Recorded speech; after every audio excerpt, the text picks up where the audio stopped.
Hey there, what is going on, guys? Welcome back to another Star Wars Galaxy Heroes video. I'm Zuko. And I'm Exum. And this is The High Ground. Alright guys, so today we're going to be doing the third installment of the series we created, Toon Factory. We're really excited to bring you guys this character. I'm going to let Exum take it away because this is really important for him. So, go ahead, Exum. So I'm very excited about today's character. He's a huge fan favorite amongst the Star Wars community. For the first Toon Factory video, we did the High Ground Kenobi, episode 3 Kenobi, which was for him. He loves him. The second one was Jango Fett, which was for you guys because we know that's a very popular requested character that people want added to this game. And the third one is specifically for me because I love this character, and the character is Galen Marek.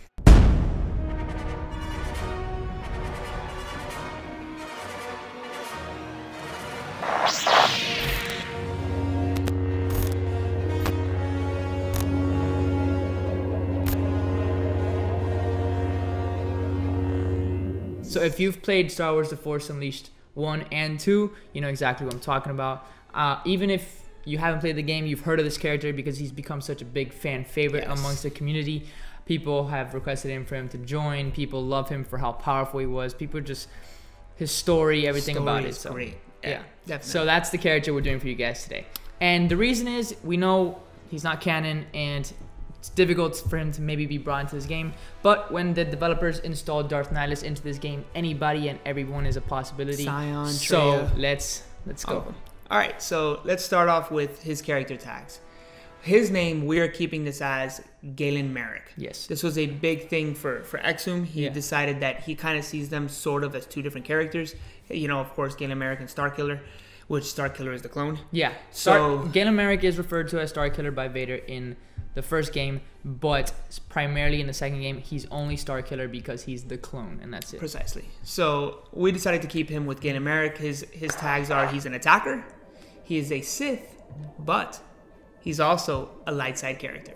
So he doesn't have the dark side tag, and he doesn't have the Jedi tag, and he doesn't have the Rebel tag, which are all things he could be connected to in some way if you wanted to argue. But we decided to give him an interesting tag set with that whole being a Sith, but also being light side character. So he never really was, you know, I guess you can never really consider him a Jedi, so yeah, there wasn't a need to put that tag on him. His father was a Jedi if you wanted to, but so the first ability, which is his basic, is called Suppress. And so it reads, deal damage to the opposing target and inflict shock for 1 turn on an adjacent target. I think it's a really cool ability. I think that's a cool mechanic to bring into the game. Kind of something kind of along the lines of like a Marvel Strike Force, where you can attack like an adjacent target and affect them. So that'd be pretty cool to do. But it actually goes with the animation. The animation, we want it to be, you know, he attacks with the lightsaber, but if you ever played the game, you know that there's like lightning surrounding the lightsaber. So it's super cool. So just picture if the lightsaber hits the ground with the lightning and it disperses shock into an adjacent target. So that's kind of where that basic comes from. We think it's a really cool animation, a really cool ability, and that shock is going to come into play in the rest of the kit. Yes, it is. All right, so his next one is his first special, and this one is called Force Pulse. This is one of the coolest animations in any game ever, and it's super cool, and we would love to instill that in this game. We think it'd be really, it brings something awesome graphic-wise to this game. So let's see what it reads. Deal damage to all enemies and inflict shock for 2 turns. Galen Marek gains 50% turn meter. This is on a 3-turn cooldown. So the thing is, what we wanted to instill is this is not going to start on a cooldown. So he will have this ability, just like Vader has his Force Crush available to him, he will have this available to him. That'll come into play later on in the kit. So it's pretty cool because you're dealing damage and you're inflicting shock, something that, you know, is pretty unique to a couple characters in this game, like Palpatine. Why not throw that in there? It's a great debuff. It really hinders your enemies, so it could be a really cool thing. And the whole thing with his the graphics with this ability would be pretty cool to see. And again, like you said, you're gonna see how important shock comes into play in his kit. Yes. This the whole gaining 50% turn meter comes from, if you've seen the animation, you know, he explodes and he sends everyone flying back, so they're kind of off balance. So he kind of can attack them. Instead of giving him daze, we gave him, you know, like turn meter. Yeah. So the next ability we have is called, his second special is called The Force Unleashed. Yes. Obviously. And so we went with, if the main target is below 100% health, kill them immediately. All surrounding targets are hit for 10% of Galen Marek's max health. Galen loses 60% of his health. And then there's a Zeta to this. So the Zeta adds 10% health damage to the surrounding enemy targets. So from 10 to 20? Yeah, and then this ability ignores taunt. So you're kind of like taking this all in. You're like, whoa, that's a crazy ability. Where does that come from? It comes from, if you've played the game, you know that scene where he takes down a Star Destroyer from the sky and he brings it to the ground. So the animation for this ability, we would love to see, you know, a piece of a Star Destroyer, you know, hit the main target and then kind of explode and scatter around, hitting the surrounding. But this is something that took a toll on him in the game. You know, you're not just going to bring a Star Destroyer down from the sky and be totally okay. Yeah.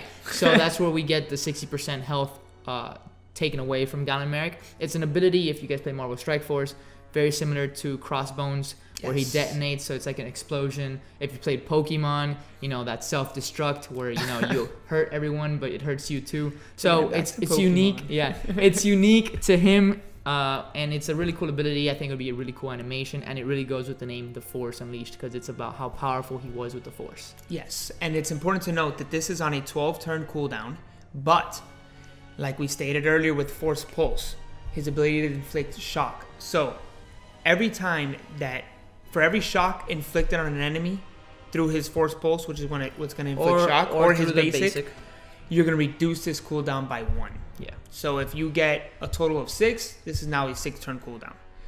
With the fact that this is on a 3-turn cooldown, his first special, the Force Pulse, this can lead to a lot of shock, which means that this cooldown could happen in a couple turns. Yeah. Which is really cool to see. Now, but it wouldn't be anything too fast either. Exactly. So one thing that's important is that, again, listening to what the ability reads, they have to be under 100% health for it to kill them instantly. So one of the most important things for me with this ability was I really wanted it to ignore taunt. Because if you're stuck behind a base, or you're stuck behind a GK whose health is and his protection is out of this world, if this ability comes available to you, I want you to be able to use it and kill someone immediately. Kind of like an Annihilate. So I thought it would be pretty cool to say, you know what, GK, I don't care if you're taunting. Chase and Baze, I don't care if you're taunting. I'm going to go after this guy who's the biggest threat, and he's got a little bit below 100% health. And it's a very strategic move. You're going to be taking away 60% of Galen Marek's his health. So, you know, if he's almost dying, you know, and you have a few enemies left, it's not going to be an insta win for you. You're going to have to kind of figure out what to do. So exactly. All right, so next is his unique. It's called Secret Apprentice.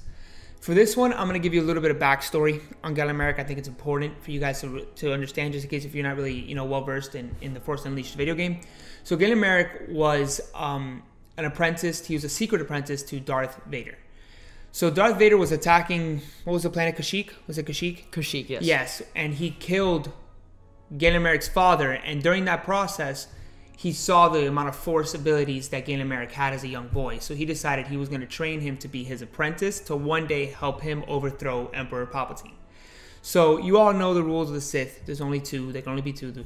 And so he had to do this in secret. He couldn't let Sidious know about his apprentice. Yeah. So this is really cool. He kind of had to be like pushed to the dark and kind of like, you know, in the shadows of everything. He wasn't allowed to show himself.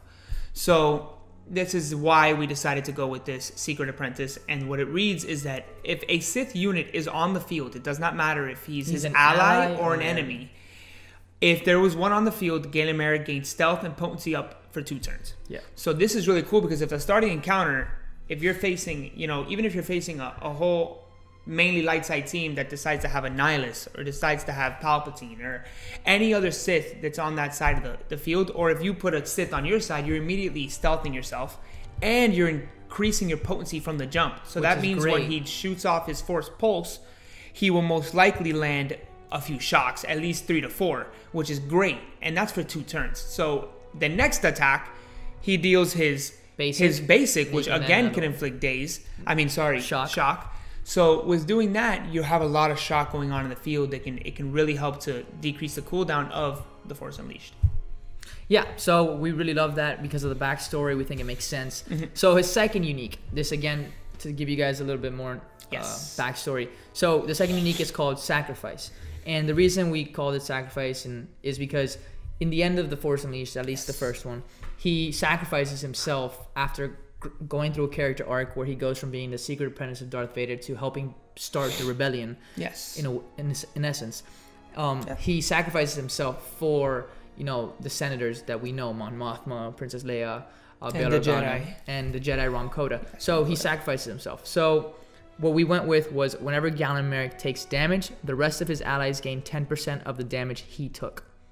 And then a Zeta upgrade would be add 10% more health, given to the allies whenever he takes damage. So that'd be a total of 20% health recovery for your allies whenever Galen Marek takes damage. So yeah, we think this is a really cool ability because, I mean, let's say you have Han Solo on the other side of the playing field, and he's hitting Galen Marek for 30,000 damage, which he normally does. You're taking 20% of that, and you're giving it with the Zeta 20%, and you're giving it to all your allies. Yeah. So they're constantly kind of like a Hermit Yoda who's constantly giving health and health and health and health with all his abilities. We think this is really cool because, like Exum stated, that he really does. He sacrifices himself for people that, if you're really totally honest, I mean, he had just met a few weeks, months prior. And he built this bond, and he really wanted to be a big part of what they were doing. And he is, in essence, if you watch the game, yes, it's not canon. It's not canon anymore. It's not canon anymore. But what's super cool is that, I don't know if you all know this, but his family emblem. It's a seal, like family seal or something like that. Yeah. Is actually the emblem of the rebellion. Yes. It's actually the signal for the rebellion. It's super cool. He is kind of like one of the grandfathers of the rebellion, along with Leia and Mon Mothma, Bail Organa. Exactly. So we think this is really cool, that the fact that he can be constantly giving health to all of his allies. Yeah, I mean, maybe you don't want to attack him because you don't want him to keep maybe you leave him to last. Somebody else. So it becomes a whole strategic playing field with it. It becomes actually really strategic because then you have to think about it. Do you want to kill him? Do you want to attack him immediately while he's gaining health to everybody else, and then try to get him out before he's able to get off the Force Unleashed? Exactly. Or do you want to save him to last, knowing very well he will get the Force Unleashed off, and you're going to lose one of your allies? Yeah. So if it's a one-on-one, then that's it. Oh, that's a good one. I really love his kit. I love the indirect synergy we gave him with Palpatine, because Palpatine's like the only other character in the game that inflicts shock. I mean, Dooku does, but as well, yes. Palpatine mainly. And so Palpatine, in the game, once he sees his power, he kind of like, take your place by my side. He wants him as his apprentice, but Galen Marek doesn't want to. So it's kind of like an indirect synergy he has with Palpatine, while Palpatine ends up getting from him. Yes. So I think it's pretty cool. You can make some cool combinations from him. And the last thing that he would have is he would be a pilot.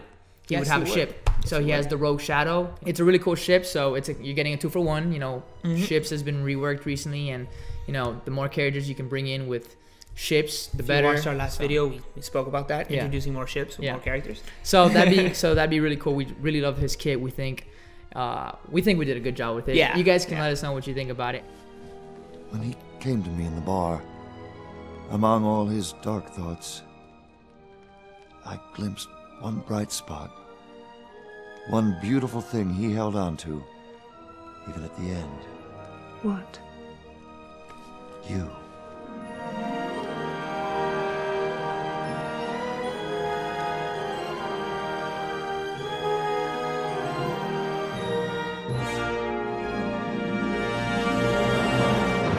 All right, so thank you guys for watching.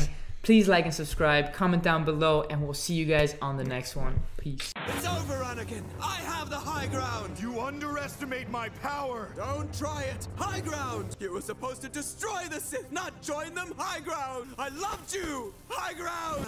High ground. It's not the high ground way. I mean the Jedi way. You know what I'm saying. I'm saying I've beaten you, and I'm on the high ground, so. High ground. Rasputin